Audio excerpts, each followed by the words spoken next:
Okay, aloha, good afternoon. This is the Joint Committees on Education and Water and Land. Today's date is March 17th, St. Patty's Day, 2:00 p.m. We are in conference room 309. We have one bill on the agenda that's joint. Members, we will vote on this bill directly after, and then we will go into the triples. And we will vote on the triples first, and then we will go into the rest of the agenda. And just for the edification of the public, that's because we are facing a legislative deadline, and we need to clear all of our triple bills. That is defined as those bills that have 3 committees by this evening at 7:00 p.m. And so that requires legal checks. It requires us to go through our processes. So we're gonna expedite those bills first, so we can make sure that we meet those deadlines, so those bills can survive until tomorrow. Okay. So again, one bill on our agenda today. So SB 2186 SD2. This is regarding the Department of Education and Land transfers.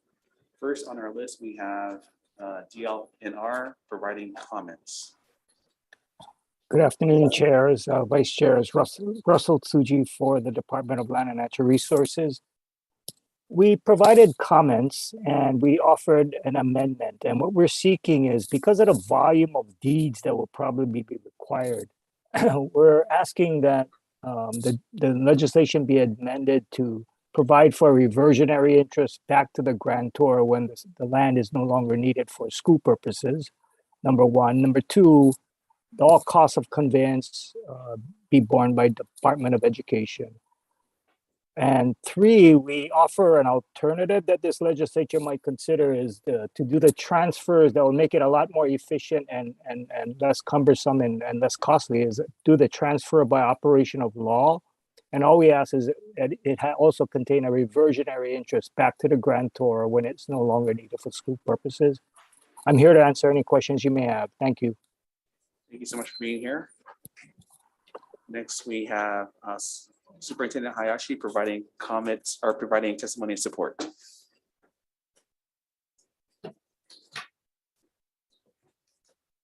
Hello, Chair Woodson, Chair Tarnas, Vice Chair Capella, and Vice Chair Bronco. Randy Tanaka, Department of Education, Facilities and Operations. We strongly support this legislation. Willing to answer any questions at your convenience. Thank you. Thank you. Thank you, Tanaka. And we have testimony from BNF providing comments. Is there anyone else wishing to provide testimony on this particular proposal? Seeing none, members, are there any questions on several TMK bills? Any questions, members? Water and Land Committee, any questions? Yes, Representative Kobayashi. For DLNR. Yes, Representative. If the alternative proposal you have is chosen, or if the current bill passes, would we have to pay the counties for any land that was transferred? That may become an issue, yes. I mean, would guess. We have a taking clause, kind of like in the Constitution. Yeah, I think historically there was legislation purporting to transfer, I think, if I recall correctly, the county lands where there is a school and oftentimes next to a district mark by operation of law to the state or something. It was some transfer, but from what I understand is there has been no deed executed because of the cumbersome, because a lot of times these properties need to be subdivided, surveyed and subdivided. And then there's also the issues about shared infrastructure, such as utility lines and easements, or some that might have to be relocated. So from what I understand is that the prior legislation that allowed for deeds from the county to the DOE or to the state for the DOE, I don't believe has been consummated. So the suggestion was maybe to make it a lot easier and less cumbersome was to do it by operation of law. They're still going to be needing, as I point out in my testimony, more likely a survey, a land survey, but that's less costly than going through the whole process of a subdivision requirement and the time that it takes to go through that process. Does that answer your question? As far as compensating the county, I don't know what testimony they provided, but that might become an issue, I believe. Yes. Well, I mean, the Constitution has a clause saying that if the Yes. state mandates Yes. that the county do something, that the county be compensated. Yes, and in this case, they own the land as well, so it raises a takings issue, but I don't know what the counties, if they submitted any testimony on this. I don't know what Thank their you. positions are. Thank you. Thank you, Representative. Any other questions, members of Water and Land? Seeing none, back to you, Chair Woodson. Thank you, Chairman. Members, any questions? Quick question for DLNR. You're still here, hopefully. Yes, Thank you. And so you just made the statement that you're concerned that if there is any utility lines underneath or maybe on top of the land, that you're concerned that those will have to be removed from the property? no, it was something county, someone, when I was talking to the county about the status of the transfers, I know that became one of the issues for the counties, and they were trying to, for one thing, locate the easements. A lot of times it's underground, and you should utility lines, water lines, sewer lines, and a lot of these schools are built like during plantation days, like in IAL, and there is no maps of those lines, and so that was all those issues come up when you're trying to separate the property, and it became sometimes very hard for the school to do that because it didn't stay within, whether it's the school side or the park side, it didn't stay within the particular location. And if you recall, back in the day when the schools were on county lands, they didn't really subdivide the property, they didn't survey it, they just put the school next to county park. And so oftentimes they will be sharing infrastructure, stuff like that. And it's hard to divide the lines from what I understood from the counties, the person that I was speaking to at the county. But that was, again, informal conversation. I was asking on the status of the transfers. Your concern is with the actual easement of the potential utility, but well, they're going to have to reserve easements. Everyone, if you're going to transfer the property over to another entity away, and if you're the grantor, i.e. the county, but yes, you're going to need. I know the process. So Yeah. what is your actual concern then? I still don't understand. If you understand that the easement, the liability transferred with the new owner, then what is your concern regarding utility? No, it's not my concern again, Chair. It was a concern that was raised from someone that I was speaking from the county. And the issues that came up in a lot of these old schools and parks is that, number one, to locate the easement because it's not documented. And secondly, to then try to document an easement. Because again, when you own the property, you don't give yourself an easement. You just run the utility line, you run the sewer line to the road. But if you're going to start transferring it away, you got to make sure you reserve that. And so none of that was ever done. And to do that and go through that process can take a lot of time and a lot of money and a lot of effort. And I believe the prior legislation was not funded. So there was really no funds to really get the work done. And again, DLNR was I was observing and I was trying to check on the status of how it was going, because it was supposed to have been a direct transfer from the counties to DOE. And I wanted to see how that was going. And so I inquired, I found out that there were some hurdles to that.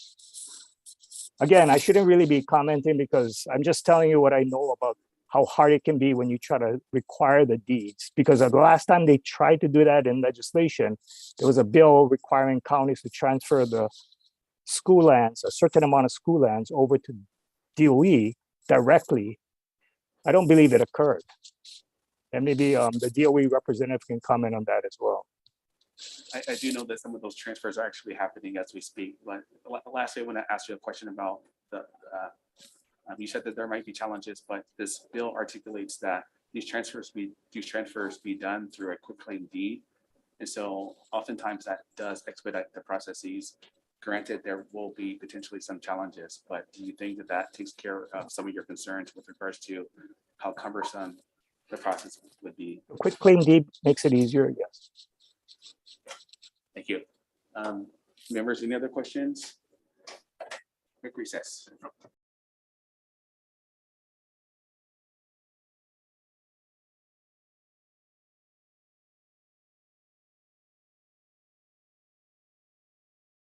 Go as smooth as it can go. Yes, and we recognize the fact that there are, I'll give you an example, Kanoki High School has a Board of Water Supply well, and they will need access to that well. So we'll work through that. We're gonna discover some things, some lines, but we will work through that. It makes it, this bill allows us to work that through instead of going back and forth with everybody. So it's an efficiency measure for us. So we're not replicating everybody's efforts. So that's Because it's a timely process, no doubt, right? Because you have a status of where you guys are at. Well, what's the percentage at this point? So I believe at the end of last year, we were working with the county. We had a list of 83 properties that we asked for transfers. There were some with higher priorities. With the administration change, we weren't as successful, but we are on that process now. So we hope this would expedite that situation. Thanks, Rodney. Thank you. Members, any other questions? Majority Leader Belatti. My apologies, and I'm sorry I'm late, chairs. In this first bill, what is that TMK School Food Services? In Senate Bill 2186, I believe that's wrong. There's a TMK that says School Food Services. It's the only one that's not a school per se. What is that?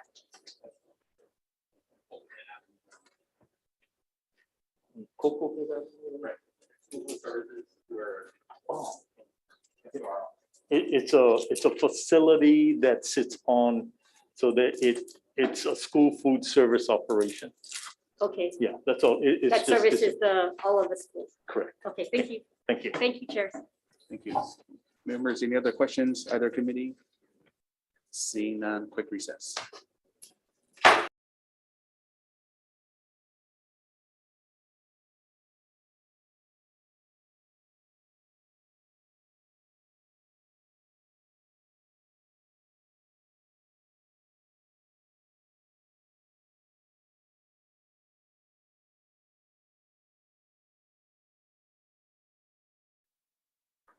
Thank you, members, reconvening for decision-making on SB 2186 SD2, Department of Education and TFK transfers.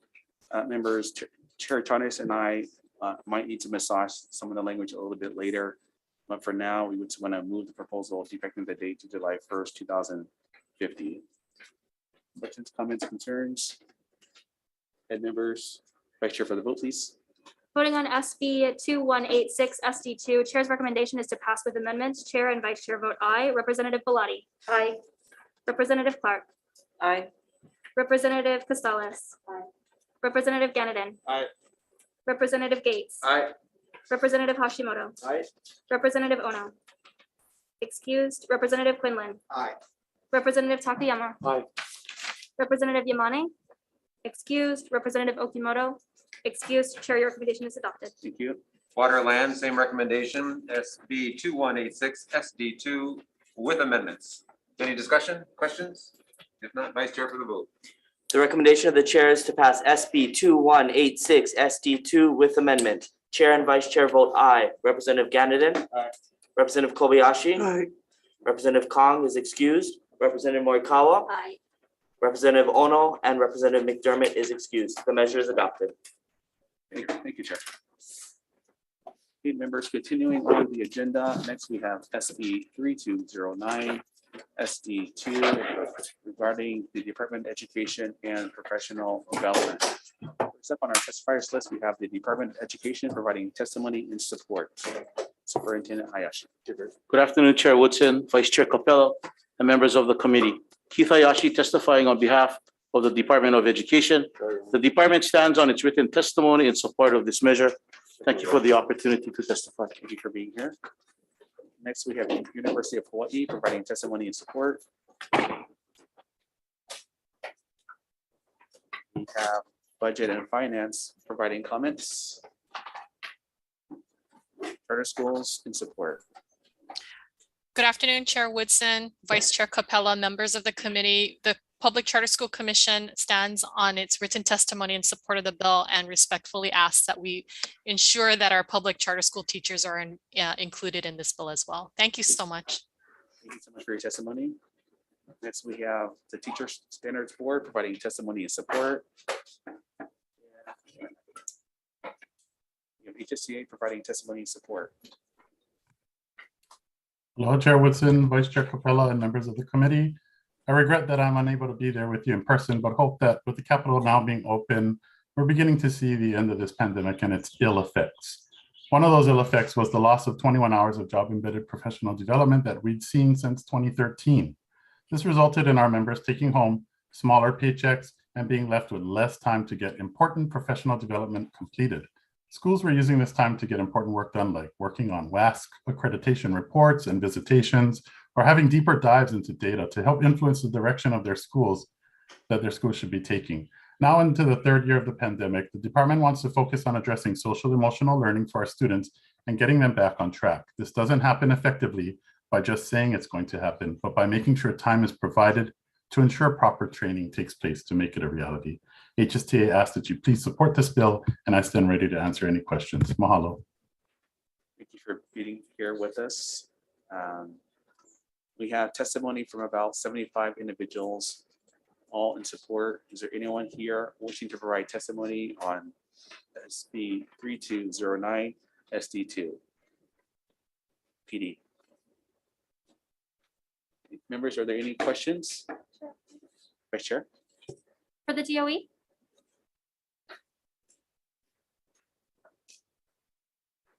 Thank you so much, Superintendent. The 21 hours of professional development time that's the subject of this bill was cut from teachers' pay last year in the last round of negotiations. But federal ARPA funding and their regulation requires that educators' pay remain stable as a condition that the state receiving these federal monies and federal stimulus funds must have. So if we don't pass this bill to restore the 21 hours, would we be in violation of that law? 1 second, please. CFO Howard here. Thank you for the question, Vice Chair. We're not sure about that right now, but I can definitely get that information to you. Okay. Thank you. Thank you, Chair. Thank you. Members, any other questions? Quick question for, this is my question for DOE, please. Thank you again, Superintendent. Yes. And so per the charter school testimony, is there funding in here to support those teachers as well? In terms of I believe compensation? so. Judge. Thank you for the question, Chair. So currently, right now, I think we would need approximately at about $16 million for funding, and I think that would just cover DOE schools. I do not believe that would cover the charter schools. I believe it would have to be a separate line item for that. Thank you. Charter schools, please. Yes, Chair. Thank you, Director. Did your charter school teachers also undergo or partake in professional development in a similar way as the traditional DOE schools did, or did they not? If it's required by the collective bargaining agreement, yes. So we just want to make sure that if this is something that is going to be negotiated or required of, then the funding obviously needs to be there as well for our public charter schools. Do you have a cost impact analysis for how much it would be? I don't have that in front of me right now, but I'm happy to go back and get that for you. Okay, if you can do that, please. Thank you. Thank you so much. Members, any other questions? Okay. Seeing none, moving on to the next bill. Proposed SB 2819 SD2 against the proposed HD1. First, we have Department of Education providing testimony in support.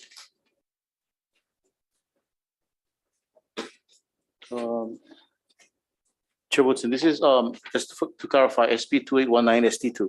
Yes. Thank you. Good afternoon, Chair Woodson, Vice Chair Capella, members of the committee. Department stands on its written testimony which provides comments on the proposed HT1. Thank you very much for the opportunity to testify. Thank you. With comments. Next, we have University of Hawaii providing testimony in support. They are here. They're not here. Next, we have Beth Kauai of the Department of Education providing testimony in support. Next, we have ELEL providing testimony in support. ENF providing comments. Charter schools in support. Good afternoon, Chair Woodson, Vice Chair Capella, members of the committee. We stand on our written testimony in strong support of this measure. Thank you so much, and thank you for your attention to our public charter schools. Thank you. Thank you for being here. Next, we have the Office of Collective Bargaining in opposition. We have HSTA providing testimony in support, offering comments as well. I'm sorry, this is Hawaii Teacher Standard Support in support. Next, we have ERS providing comments. Democratic Party of Hawaii Education Caucus. Yes, good afternoon, Chair. Support. Oh, yes, please go ahead. ERS. Oh, good afternoon, Chair Woodson, Vice Chair Capella. I'm Tom Williams, the Executive Director of the Employees Retirement System. And we stand on our written testimony in support of the intent of this bill, but also requesting that the legislature consider appropriating funds sufficient to offset the unfunded actuarial accrued liability, the increase in that liability that will result from providing these benefits. Thank you for the opportunity to testify, and I'm available to answer questions. Thank you for your testimony. Next, we have Democratic Party of Hawaii Education Caucus providing testimony in support. Aloha, Chair, Vice Chair, committee members. I'm Chris Caulfield. I'm the chairperson of the Democratic Party of Hawaii's Education Caucus. I'm speaking in strong support of this measure. On full disclosure, I'm also the office manager for Representative Capella, but I'm burning a couple of hours of vacation time today to speak in favor of this measure because I believe it is so critical to Hawaii's educational future. Education is the bedrock of our democracy. Teachers are the heart of our school system. Yet today, Hawaii continues to face a chronic teacher shortage that undermines our keiki's future. Departmental data shows that teacher retirements increased by 49% during the last school year. That is a shocking number. It should raise alarms for everyone who cares about our keiki's future. This measure addresses the longstanding problem of salary compression for our state's teacher workforce, which largely results from the defunding of teacher step raises during prior economic downturns. Every study that has been conducted on teacher pay in Hawaii in the 21st century has found that our state's educators are dramatically underpaid. This bill, along with others on today's agenda, is an opportunity to finally rectify that problem. Numbers cannot convey the depth of the dilemma faced by teachers who lack financial security. These are teachers like my mother, B. Dorego, who serves as the testing coordinator at Kahuku High School. She's been a teacher at Kahuku for 25 years. She's been a teacher at Kahuku since AOL was still sending us CD-ROMs, offering us 80 hours of free internet service. Before she was a testing coordinator, she was an English teacher. In some years, the reading scores for her most vulnerable students increased by 3 grade levels in a single year. That is success by any standard. She recently told me that because her pay is not trued up, to use collective bargaining parlance, to her actual increment level, she's currently earning at least $10,000 less per year than she should be. Now multiply that number by a decade. If we want great teachers like my mother to stay in our classrooms, we need to pay them what they're worth. This bill is the least that we can do since the future of our entire society depends on their work. Thank you for the opportunity to speak. Thank you for your passionate testimony and thank you for making those disclaimers. Greatly appreciate it. Next, we have HSTA providing testimony support. Aloha once again. HST strongly supports this bill and asks for your support. As you know, it's been a difficult past few years in our schools. Even before the pandemic, you heard continually about teacher shortage crisis. Things are no better today given everything that has transpired. Without our salary schedule being tied to years of service as is done in many jurisdictions, we've had spans of years where incoming teachers were placed at the same salary step as those with a number of years of service already served. This is now coming to a head as those with a number of years of service this is now coming to a head as those decisions in the past are affecting large swaths of teachers who are or will soon be reaching the age where they have the option to retire. seeing no hope for ever reaching their career salary, as we see with teachers who have over 30 years of service without being there. Teachers are saying, I'm going as soon as I can do so. Losing more and more of these experienced teachers will be devastating for our keiki. Every teacher we lose is one more teacher that needs to be recruited, and it's already becoming more and more difficult to recruit new hires to the teaching profession. I'd like to address the testimony I've seen by DHERD and OCB when this bill was heard by WAM in the Senate. They are essentially saying that this is putting the cart before the horse. Without these types of measures, there is no cart, and all we find behind the horse, time and time again, is a pile of horse poop. Creative solutions are required to work through problems that continue to plague the system and will only worsen with time. All this bill is doing is to set aside funding. Those in the legislature are not the ones negotiating. Continually, we hear there is no money for that, but not solutions on how to come up with the money. HSTA has tried over and over to come up with solutions to find money, but always hit brick walls. Now we see money to make things a reality, and DHERD and OCB says it cannot be done because they didn't come up with it themselves. With DHERD in opposition, the important question here is, what are they doing to address the continuing and worsening issue of teacher recruitment and retention so that Hawaii's keikis have the qualified educators they deserve? HSTA asks that you please support this bill, and I stand by ready to answer any questions. Mahalo. Thank you, Mr. President, for your testimony. Next, we have Aha Kaleo Statewide Hawaiian Immersion Advisory Council providing testimony and support. We have He'e Coalition providing testimony and support. HGEA providing comments. And we have several individuals.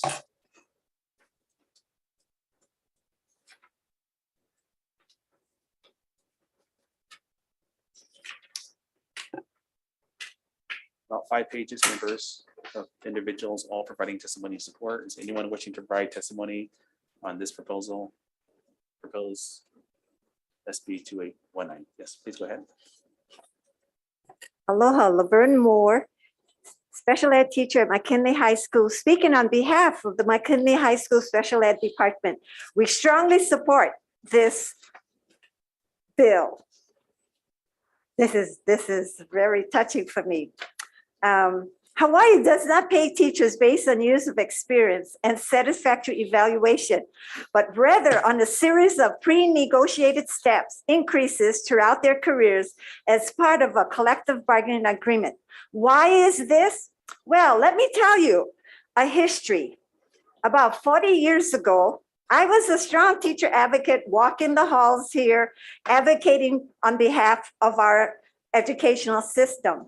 At that time, during negotiations, the Hawaii Government Employment Agency gave away the step increments in their contracts. The teachers did not give away their salary schedule. Years later, HGA came back to the legislature and convinced the legislature to take away HST's salary schedule. That when I entered in 1970, after 22 years, I was supposed to be at the top of my salary scale. I'm still teaching 52 years later. So, in answer to our collective bargaining group, the Office of Collective Bargaining, let me inform you, what the legislature give it, the legislature can take back. So, we are here today, teachers from McKinley High School, teachers for the state of Hawaii. We're asking the legislature to give us back our salary scale. What this legislation will do, it will give us the opportunity to make our salary schedule correct. It will place teachers where they belong. What we're asking you is to make right that was wrongly taken away from us. Thank you. Thank you, Mrs. Moore, for your testimony. Thank you for being here also. Any other testifiers that want to testify on this proposal? Seeing none, members, are there any questions? A question for HSTA? Go ahead, Chair. Thank you again. Can you please go into a little bit more detail regarding your technical change around 302A 624C. That's regarding the class increase. Yes, so our teachers' pay scale is based on step movement, which has to be negotiated, as well as class movement, which is based on professional development that our teachers earn. And right now, there are 12 steps. You go from step 5 to step 14B. That's something we negotiate. You can go from class 2 to class 7 as teachers get their professional development and continue to seek to better themselves, to make themselves better for their students. However, we have over 4,000 of our teachers who are at class 7. And right now in the statute, class 7 is the maximum class that teachers can get to. And some of our teachers have been in class 7 for 20 years or so. And the problem with that is that they're not incentivized to continue to get any more professional development unless it's forced upon them. And so what we want to do is to take away that cap on the classes and possibly negotiate in the future a salary schedule that focuses more on teachers being able to get their professional development to better themselves for their students continually through their careers, rather than focusing on trying to negotiate steps every year. And so if you are able to remove that cap, we can absolutely go ahead and negotiate that. And hopefully we will never have to come back to this legislature and talk about compression anymore. Okay, thank you for that explanation. Members, any other questions? Okay, Vice Chair, go ahead. Also for HSTA? Hi, Vice Chair. Hello. Has HSTA ever tried to achieve decompression through collective bargaining? And if so, what was the state's response? Because DHERT opposes this bill, but have they ever supported it during negotiations? You can disclose. Yes, I believe in the recent past, in the recent history, it's all a matter of, sorry, there's no money for anything.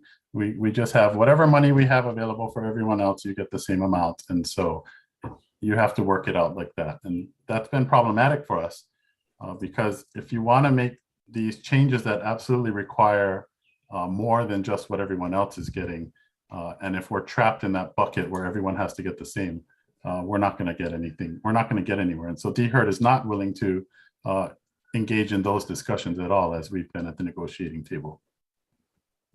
Thank you. Thank you for being here. Members, any other questions? Seeing none, moving on to the next bill, we have SB 2820 ST2 regarding teacher DOE and teacher compensation. First up, we have DOE providing testimony and support. Good afternoon, Chair Woodson, Vice Chair Capella, members of the committee. Department stands on its written testimony in support of this measure. Thank you for the opportunity to testify. Thank you for being here. Charter schools providing testimony and support. Good afternoon, Chair Woodson, Vice Chair Capella, members of the committee, Yvonne Lau, Interim Executive Director on behalf of the State Public Charter School Commission. We stand in strong support of this measure and thank you for the inclusion of our public charter schools in this bill. Thank you. University of Hawaii, testimony and support. The OEL providing testimony and support. Budget and Finance providing comments. Collective bargaining and opposition. Standards Board providing testimony and support. ERS providing comments. Democratic Party of Hawaii Education Caucus providing testimony and support. Chris Caulfield, Education Caucus. The caucus stands in strong support of this measure. Thank you, sir. Kaleo providing testimony and support.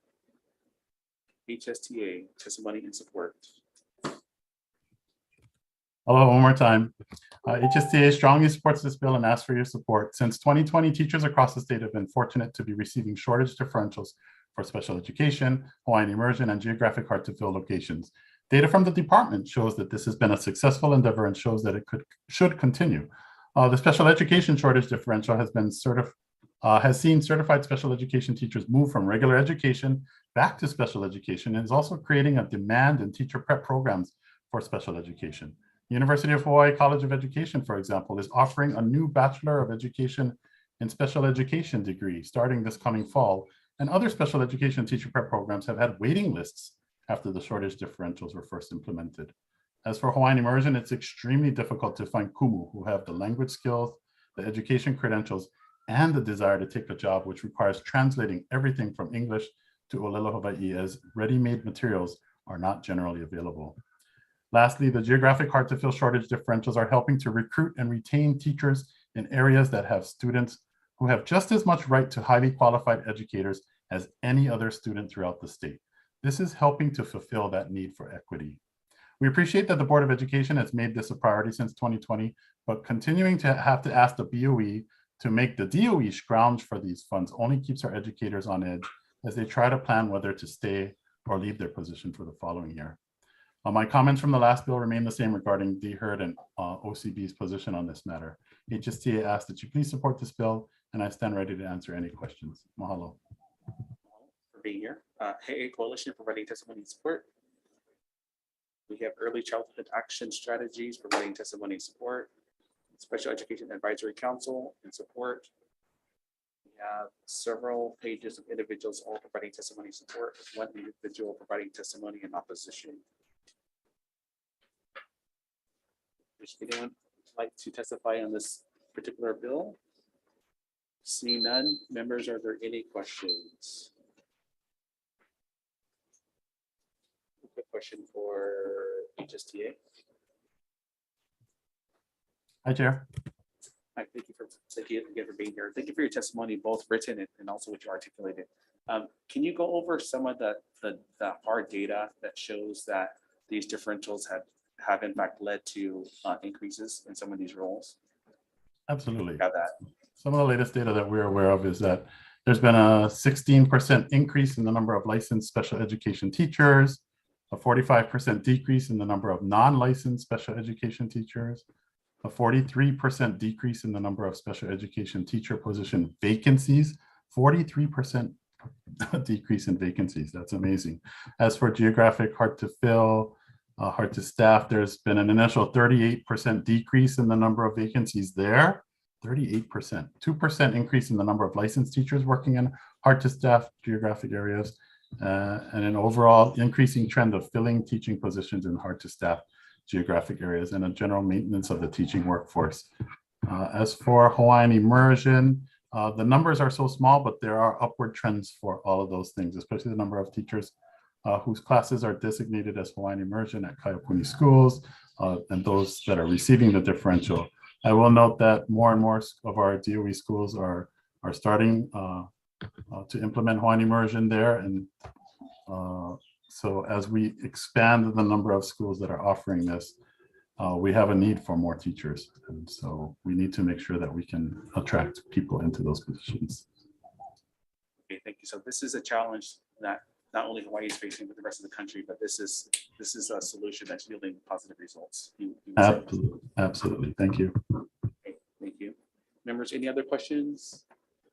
Okay, seeing none, moving on to SB 1347 SD1 regarding Department of Education and sex trafficking training. First up, we have DOE providing comments.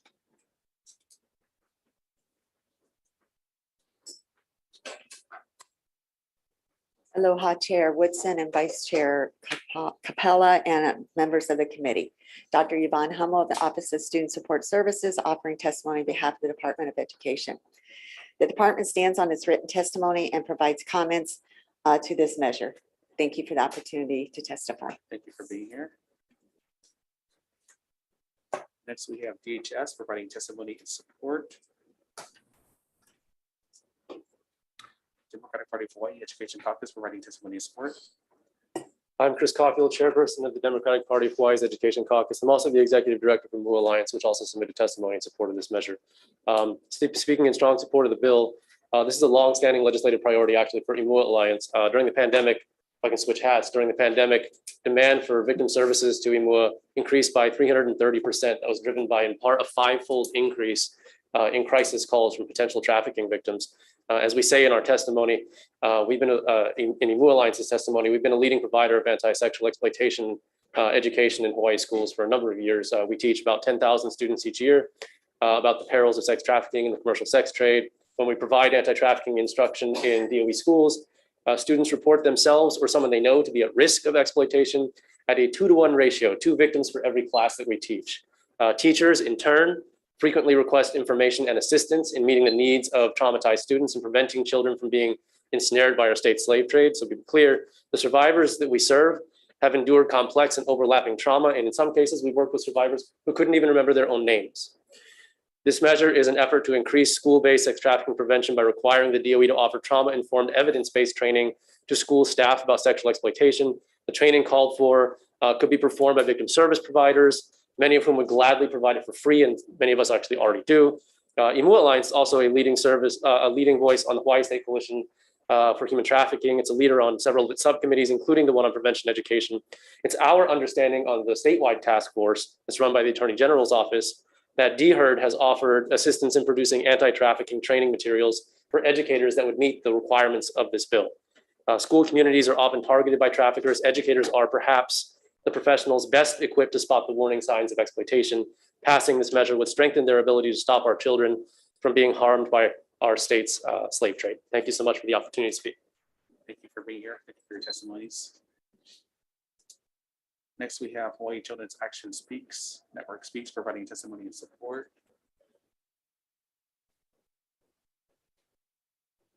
Aloha, Chair, Vice Chair, members of the committee. Hawaii Children's Action Network Speaks stands on our written testimony in support of this bill. I just wanted to let you know that there was a Children and Youth Summit in the fall. It happens every year. And during that summit, the youth who participated chose this as one of their top 5 priorities.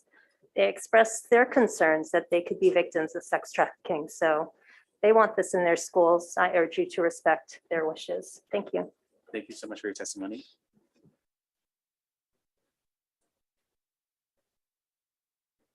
All right, next we have HST providing testimony and support. Hawaii Youth Services Network providing testimony and support. That's all I have on my list. Is there anyone else wishing to provide testimony on SB 1347 SD1? Members, any questions? Vice Chair. For the DOE?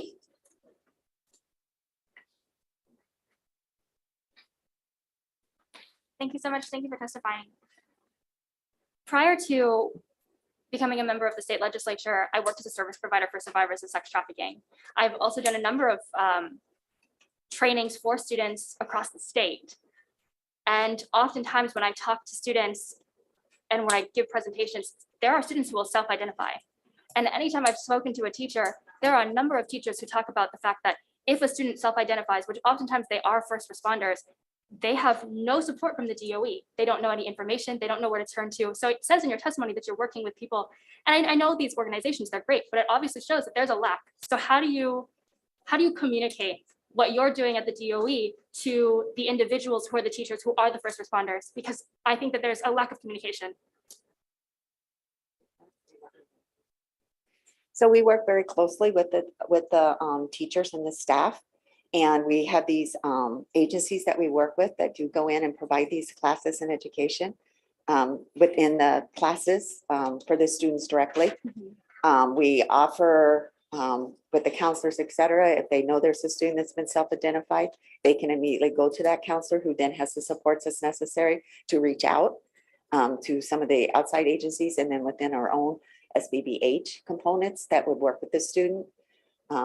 So those are the supports that we offer, and we make sure that it's continuous training, that it's not something just like a hit and miss. How is that being communicated though? Because I am hearing that you're offering this, but this bill specifically is about training for teachers. It's not about training for students. This is teachers responding to students who are self-identifying.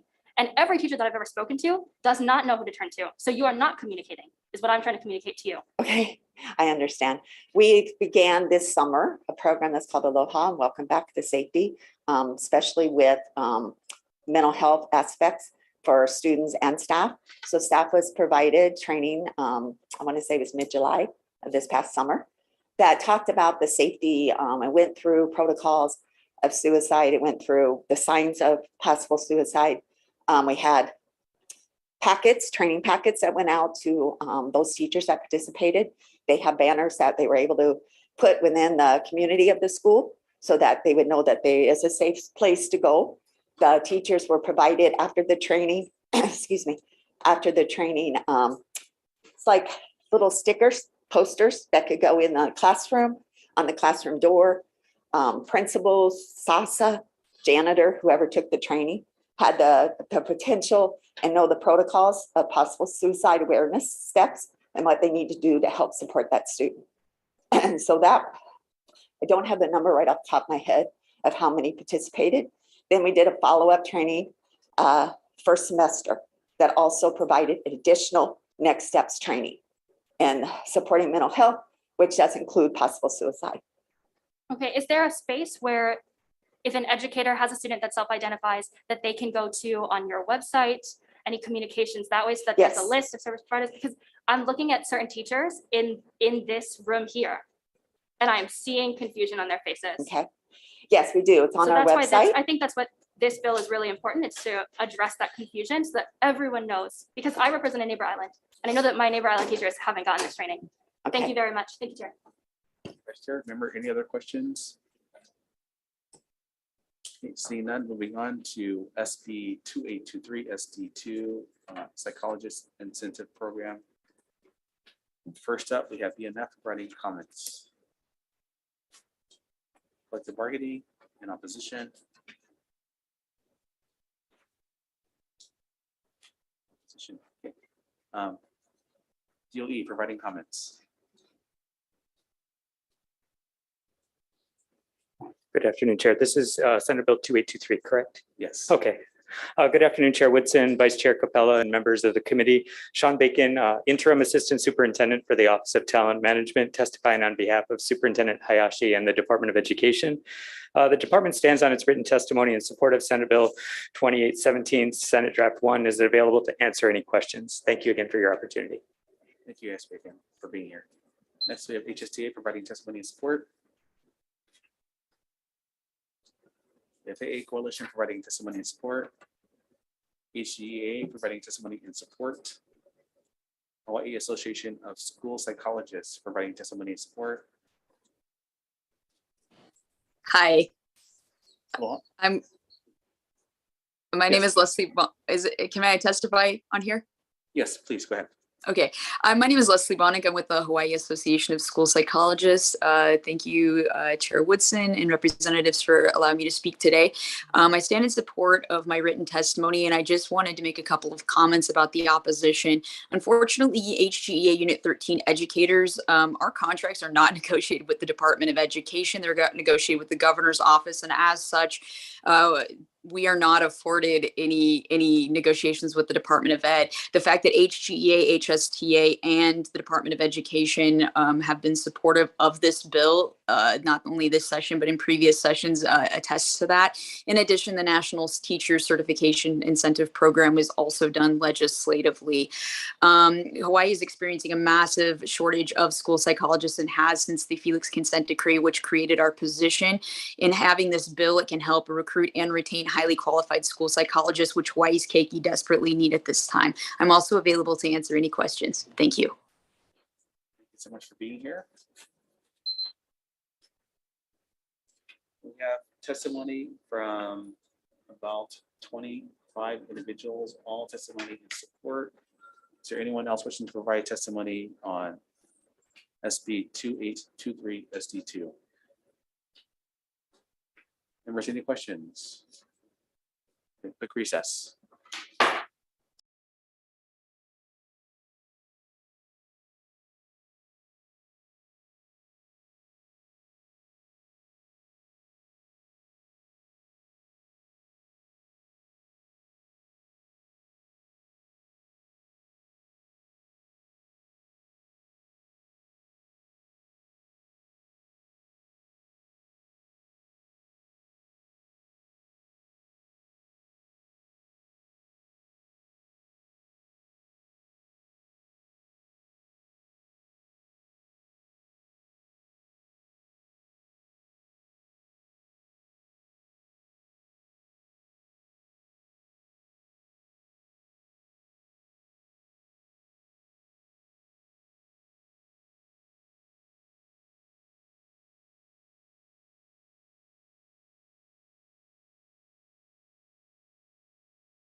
Thank you, members, for reconvening for the first section of our hearing agenda today. First up, SB 2820, SD2, Department of Education and Teacher Differentials. Members.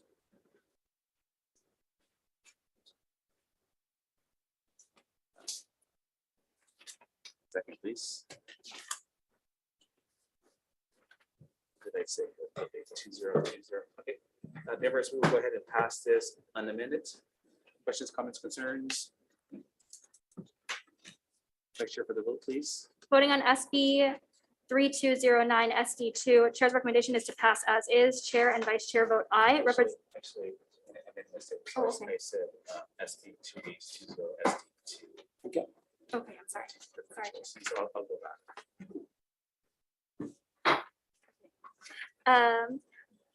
My mistake. Voting on SB 2820 SD2, Chair's recommendation is to pass as is. Chair and Vice Chair vote aye. Representative Bellotti. Aye. Representative Clark. Aye. Representative Costales. Aye. Representative Ganadin. Aye. Representative Gates. Aye. Representative Hashimoto. Aye. Representative Ono. Excused. Representative Quinlan. Aye. Representative Takayama. Aye. Representative Yamane. Aye. Representative Okimoto. Excused. Chair, your recommendation is adopted. Thank you, members. Going back to SB 3209 SD2, Department of Education and PD compensation. Members' recommendation is to pass as is. Questions, comments, concerns? Vice Chair for the vote. Voting on SB 3209 SD2, Chair's recommendation is to pass as is. Chair and Vice Chair vote aye. Are there any reservations? Any noes? Chair, your recommendation is adopted. Thank you, members. Moving on to propose SB 2819 SD2, proposed HD1, DOE best practices. Members on page 4, starting on line 21. We want to reduce the amount of collaboration time from 45 minutes per day per week to 2 days of collaboration time, 45 minutes of continuous collaboration time. That's 2 days per week. So again, that's an additional dedicated articulation time of 2 days. We want to push back the implementation date per that same section to school year 23-24. We will also add some appropriation language to accommodate in that same section. Also, per some of the testimony, HST specifically, regarding the language around 302A-624C, this is regarding the steps, the class increase. We want to revert back and add that language back in, complementing language to support that revision. That was inadvertently taken out, actually. Besides that, technical and non-substantive changes. That's all we have. Questions, comments, concerns? Vice Chair for the vote, please. Voting on SB 2819 SD2, Chair's recommendation is to pass with amendments. Chair and Vice Chair vote aye, noting the excused absence of Representatives Ono and Okimoto. Are there any reservations? Any noes? Chair, your recommendation is adopted. Thank you, members. Moving on to SB 1347 SD1, DOE sex trafficking training. Members, we would like to propose a HD1, changing the shall surveys throughout technical and non-substantive changes, effective the date July 1st, 2005-1. Questions, comments, concerns? Vice Chair for the vote. Voting on SB 1347 SD1, Chair's recommendation is to pass with amendments. Chair and Vice Chair vote aye, noting the excused absence of Representative Ono and Okimoto. Are there any reservations? Any noes? Chair, your recommendation is adopted. Thank you, members. Moving on to SB 2823 SD2, NCSP Incentive Program and the Department of Education. Pass as is. Questions, comments, concerns? Vice Chair for the vote. Voting on SB 2823 SD2, Chair's recommendation is to pass as is. Chair and Vice Chair vote aye, noting the excused absence of Representative Ono and Okimoto. Are there any reservations? Any noes? Chair, your recommendation is adopted. Thank you, members. Quick recess.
Thank you, everybody. Reconvening. We have about 7 bills left on the agenda. I'm gonna get through these as well. No, I think he says. First bill up, SB 2821, SD2, with regards to menstrual equity in the Department of Education. First up, we have is the Department of Education providing testimony and support. Aloha, Chair and Vice Chair and committee members. Dr. Yvonne Humble of the Office of Student Support Services testifying on behalf of the Hawaii State Department of Education. The department stands on its written testimony and supports the intent. Thank you for the opportunity to testify. Thank you, supporting intent. Okay, next we have charter schools providing testimony and support. Good afternoon, Chair Woodson, Vice Chair Capella, members of the committee. The commission stands in support of this bill and thank you for including our charter school students as well. Thank you.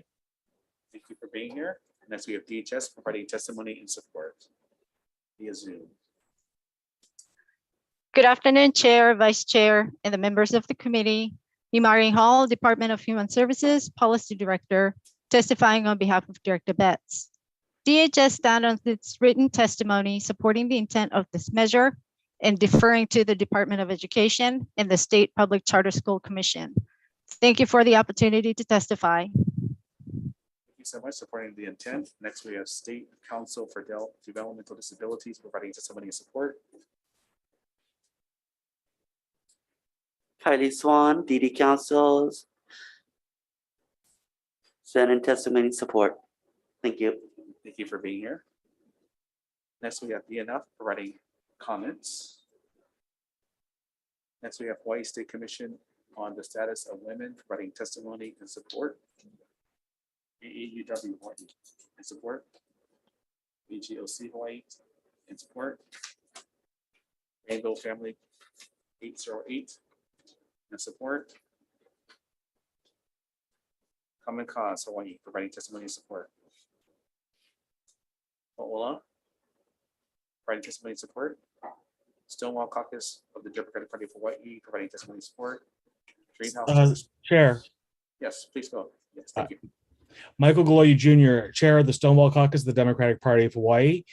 We stand in strong support of this bill. We thank you for hearing it.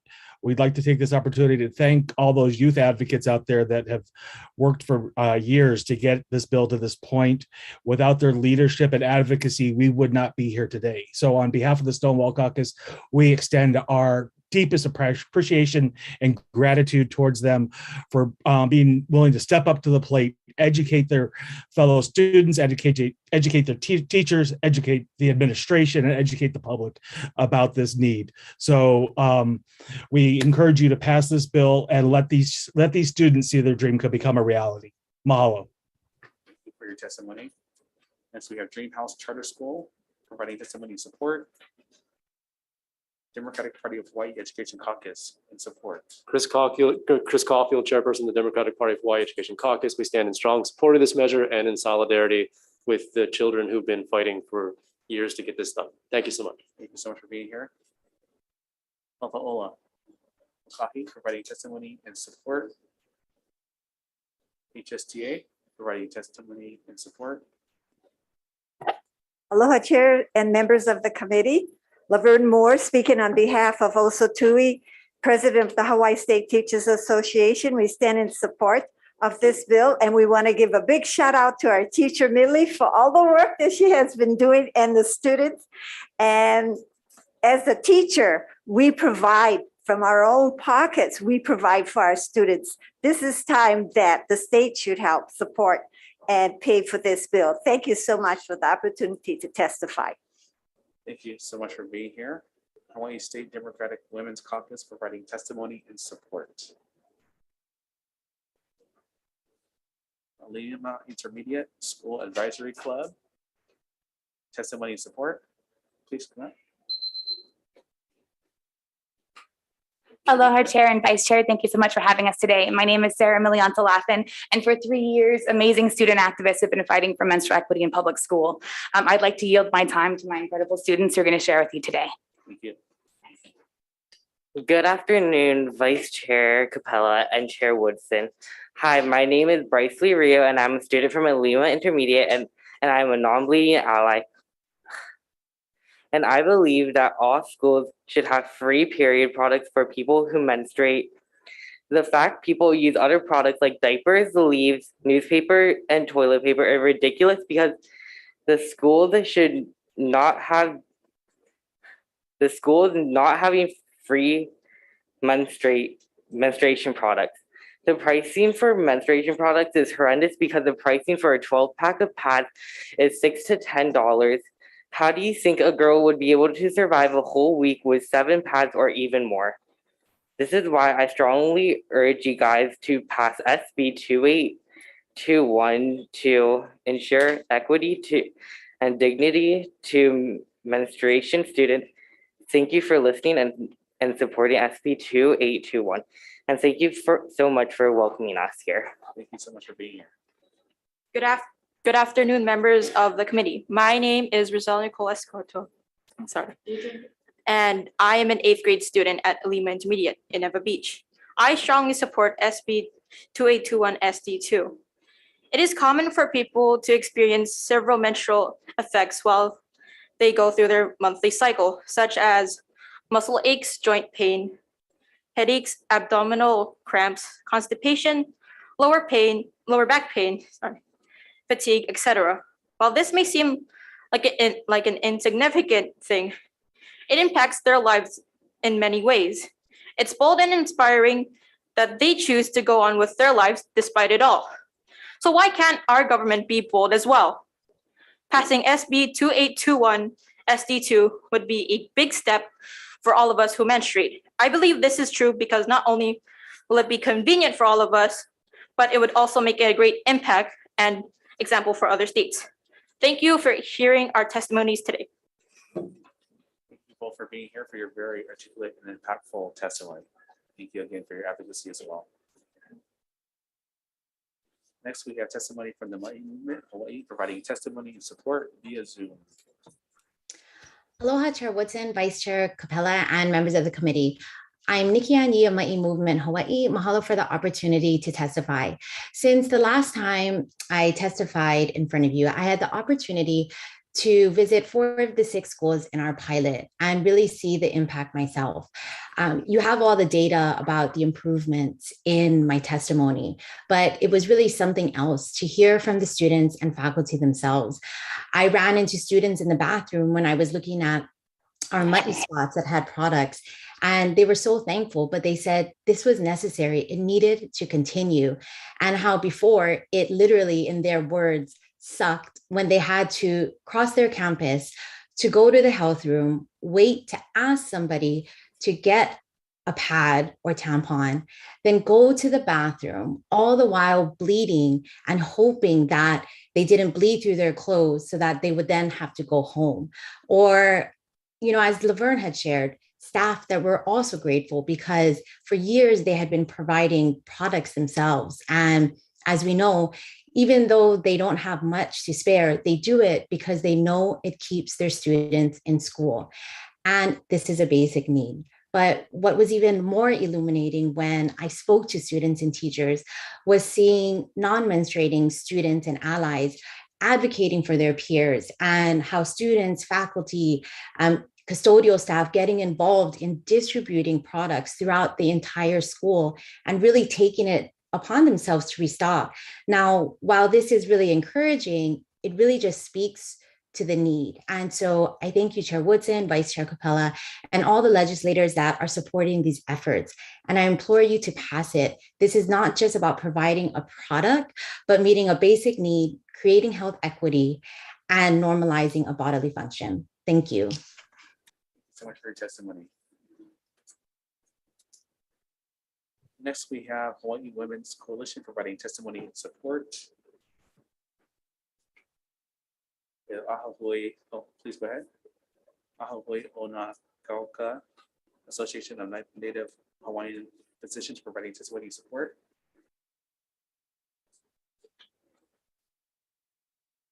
Hawaii Diaper Bank providing testimony and support. Hawaii Youth Services Network providing testimony and support. Kamehameha Schools providing testimony and support. Public Health Institute in support. Hawaii Women's Lawyers in support. Parents and Children Together, providing testimony and support. Breastfeeding Hawaii in support. We have Brandy E, Mighty Movement, providing testimony and support.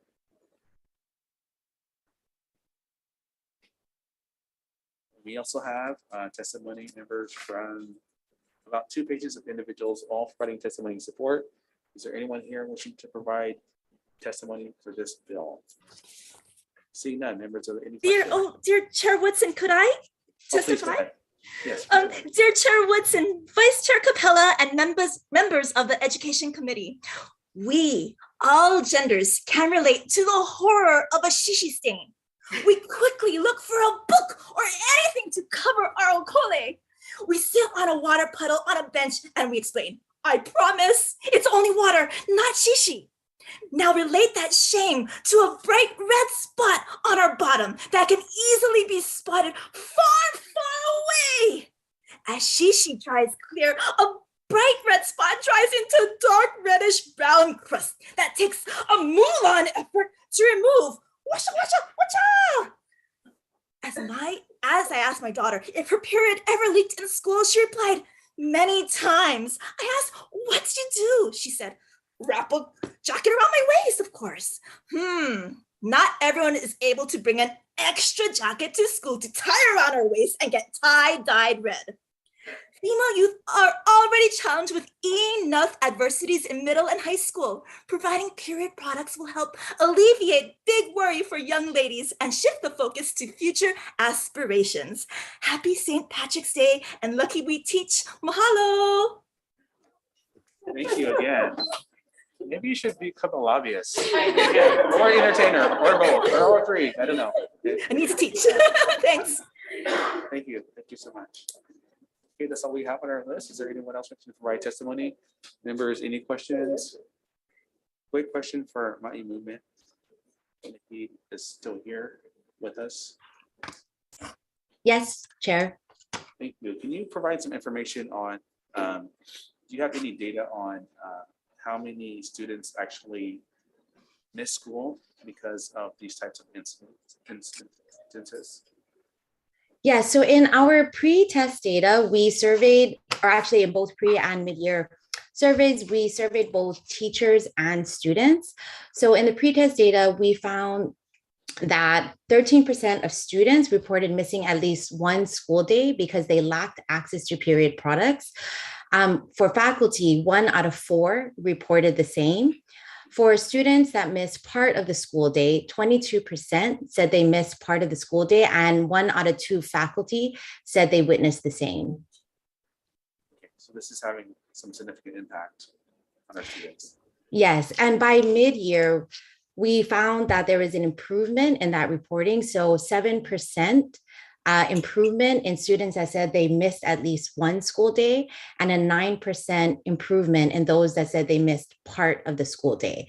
And, you know, even in spite of having a lot of COVID absences, 37% of faculty reported that having period products helps students reduce missed class or absence.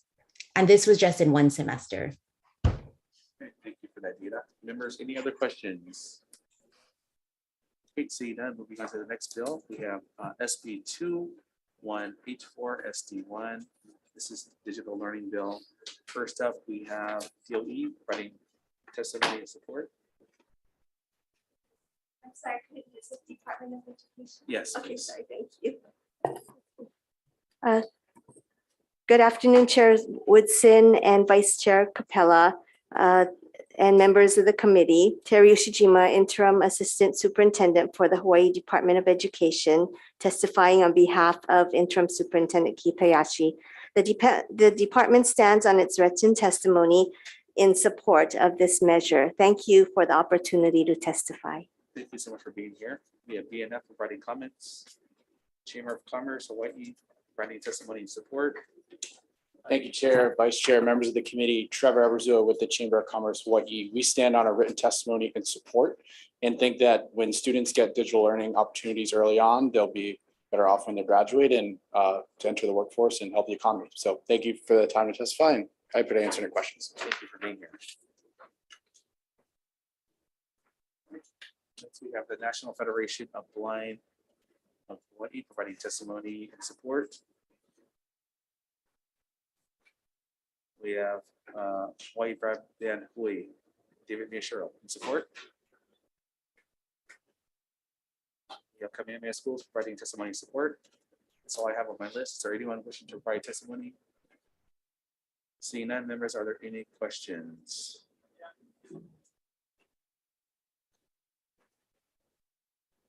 Seeing none, moving on to the next bill. SB 2214 ST2 digital literacy. First on our list, we have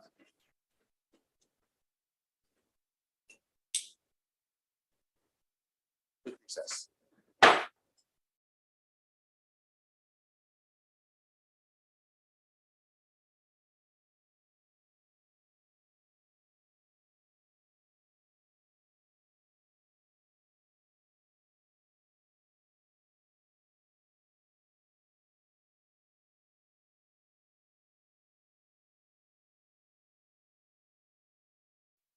You. Moving on to the next bill. First up we have on our testifiers list is Hawaii State Public Library System providing testimony and support.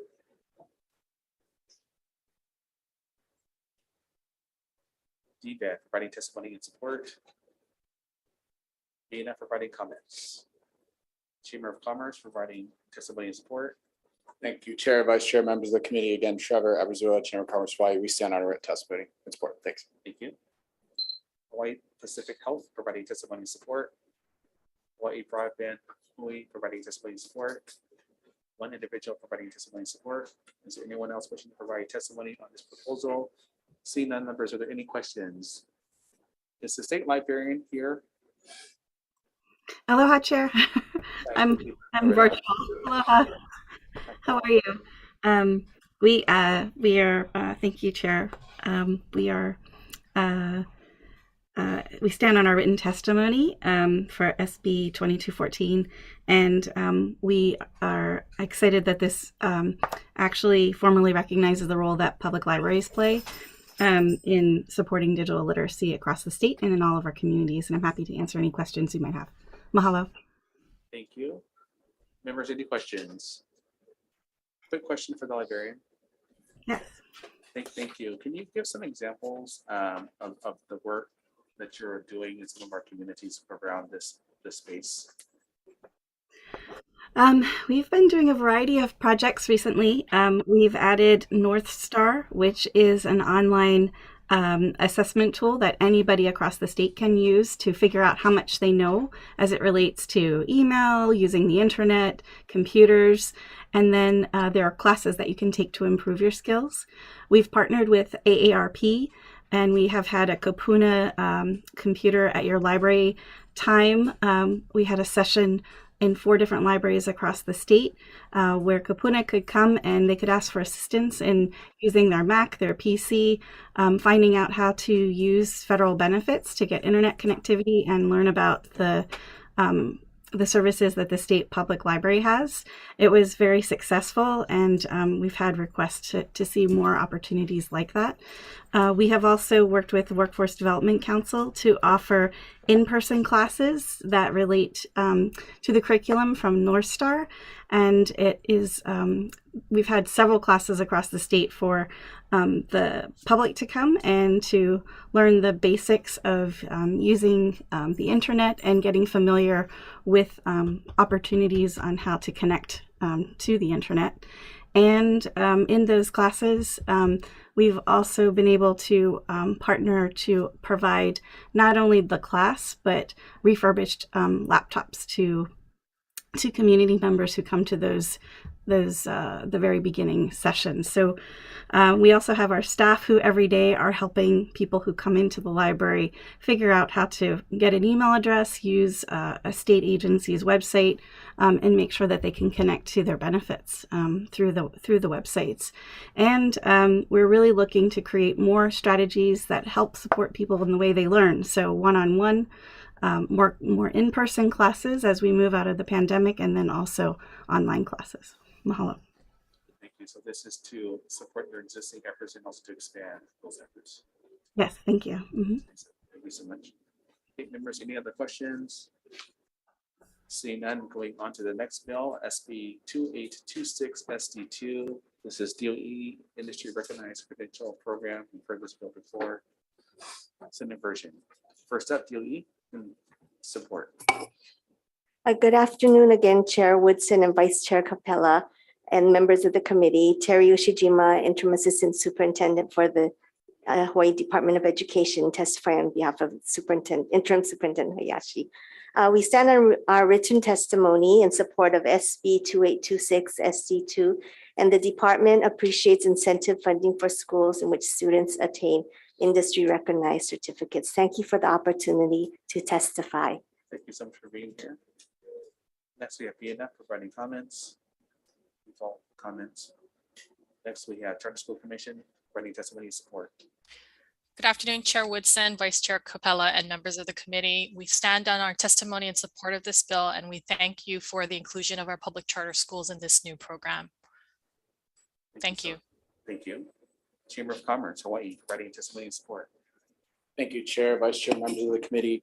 The Chamber of Commerce believes in sector-driven collaboration and partnership in partnering the private sector with education and providing internships. So incentivizing the program, we 100% agree with, and happy to answer your questions. Thank you for being here. Next, we have Hawaii Kids Can providing testimony and support. Aloha, Chair Woodson, Vice Chair Capella, and members of the committee. We stand on our written testimony and support. I think this is the perfect bill to support our keiki and our state moving forward. So thank you so much. Thank you so much for being here. Next, we have SHRM Hawaii providing testimony and support. Hawaii Business Roundtable providing testimony and support.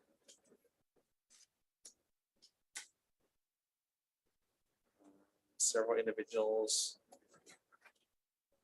all providing testimony and support. Is there anyone else wishing to provide testimony on this bill? Seeing none, members, are there any questions? Yes, please. Oh, please go ahead. Oh, aloha, Chair Woodson, Vice Chair Capella, and Education Committee. As a mom of a Kalani High School son and UH Manoa daughter, I support SB 2826 SD2 that promotes industry recognized credentials at high school. A few weeks ago, my husband excitedly came home and said that our daughter's friend, a high school senior, had just helped him at Long's Drugs Pharmacy. Our daughter explained that Kaiser High offers a pharmacy technician program that prepares high schoolers for actual pharmacy jobs. Amazing!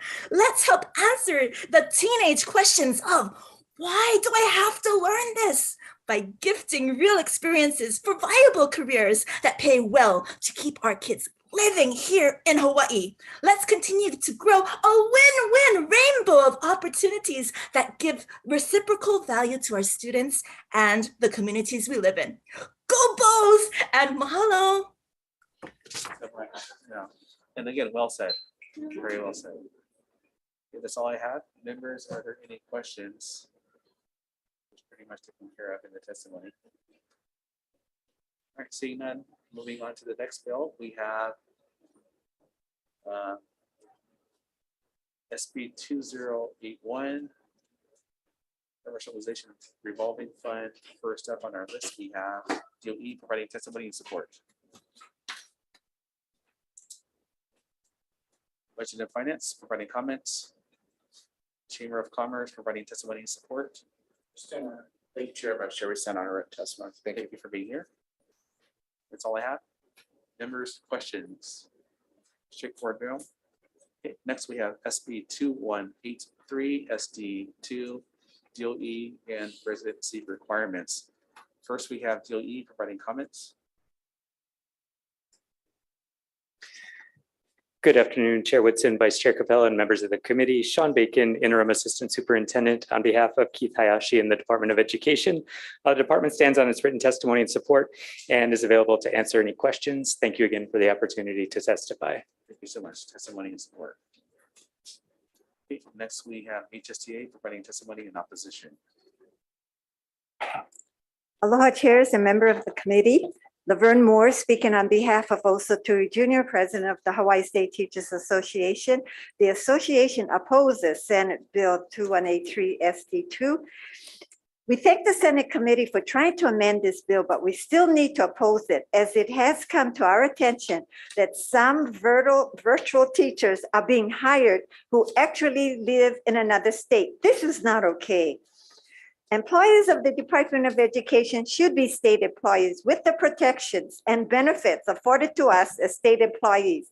It is also unclear as to what contracts the DOE currently has with entities elsewhere, as this list has not been shared with us. Why would we need these contracts?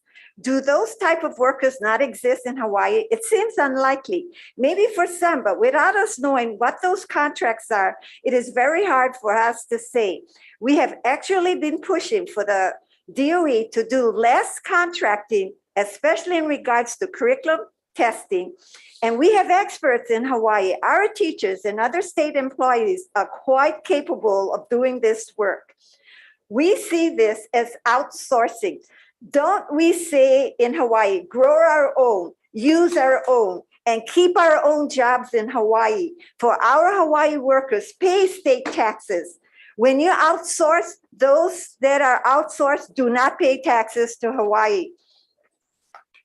And they're not reliable, and we have no way to get after them if they're not doing the job correctly.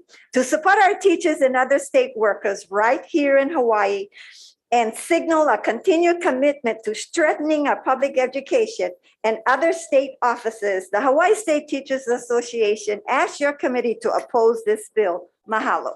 Thank you for being here. Thank you for your testimony. We have one individual testimony, also in opposition. Is there anyone wishing to provide testimony on this bill?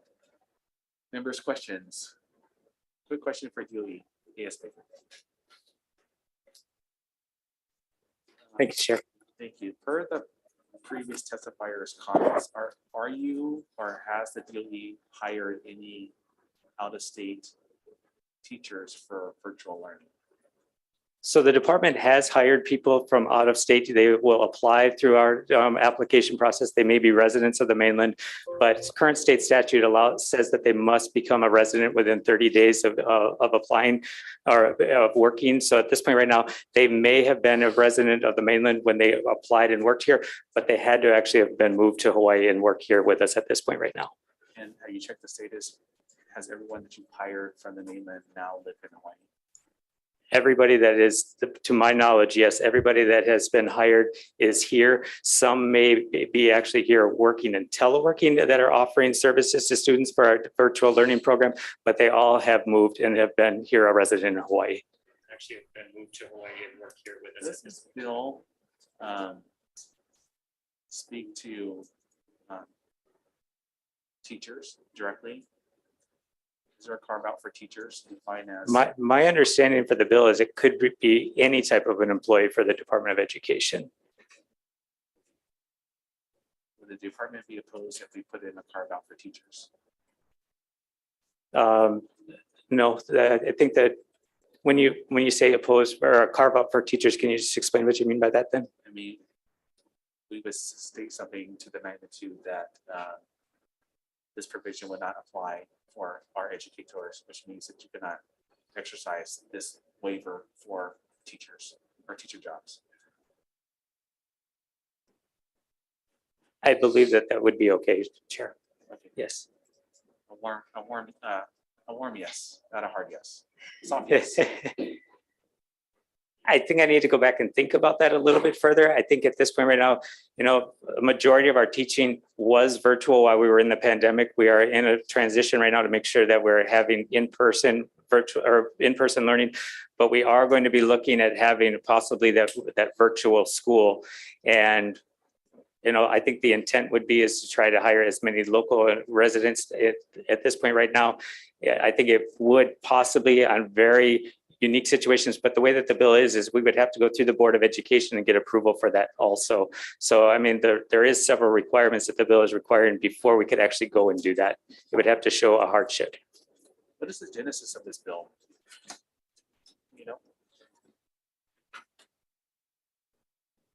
So I think it says that the superintendent would have to determine that all of the duties would be able to be done virtually And, you know, it would be critical for hiring. So we'd have to determine that we're unable to fill it any other way at this point right now. So the department is asking for this bill. I think that at this point right now, any support that we can get to try to help fill any of our positions, I think, you know, if there are any availabilities to help with our recruitment issues, you know, the department would be appreciative of anything like that, sir. Thank you. Members, any other questions? Okay, thank you. Thank you, Chair. Moving on to the last bill, we have SB 2817, SD1. This is really just housekeeping, and we only have DOE providing testimony and support. Is there anyone else wishing to provide testimony on this housekeeping measure? Seeing none, members, any questions? Quick recess.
Thank you, members, for sticking with it.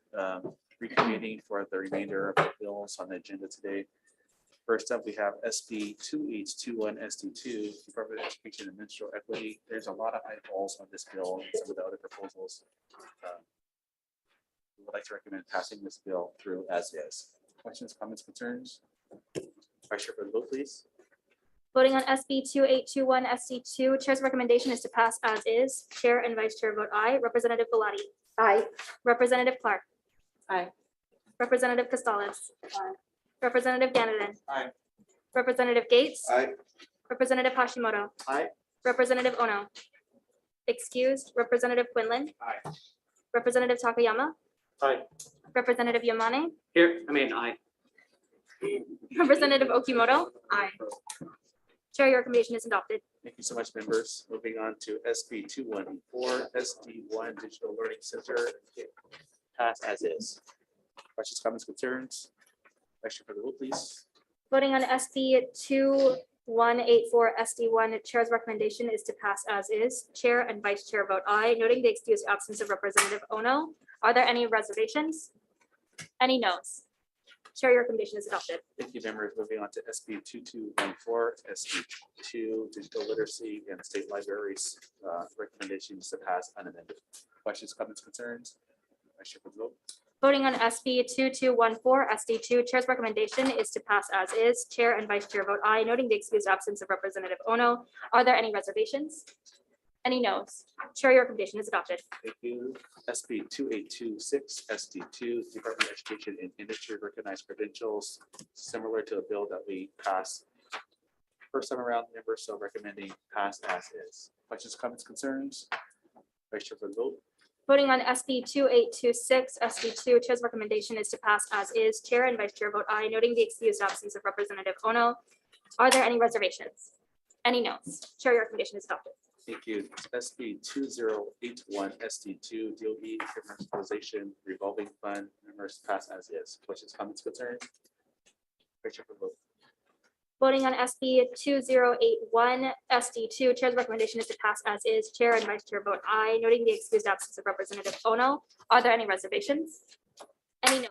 Chair, your recommendation is adopted. Thank you, members. SB 2183, SD2, DOE and residency requirements.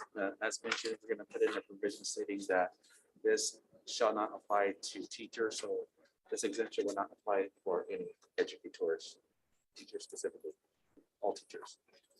Defect of the date to July 1st, 2051. Technical non-substantive changes. Questions, comments, concerns? Vice Chair for the vote. Voting on SB 2183, SD2, Chair's recommendation is to pass with amendments. Chair and Vice Chair vote aye, noting the excused absence of Representative Ono. Are there any reservations? Any noes? Chair, your recommendation is adopted. Thanks, members. Lastly, SB 2817, SD1. This is annual reporting requirement, housekeeping, really passing as is. It's a recommendation. Questions, comments, concerns? Vice Chair for the vote. Voting on SB 2817, SD2, Chair's recommendation is to pass as is. Chair and Vice Chair vote aye, noting the excused absence of Representative Ono. Are there any reservations? Any noes? Chair, your recommendation is adopted. Thank you, members. Adjourned.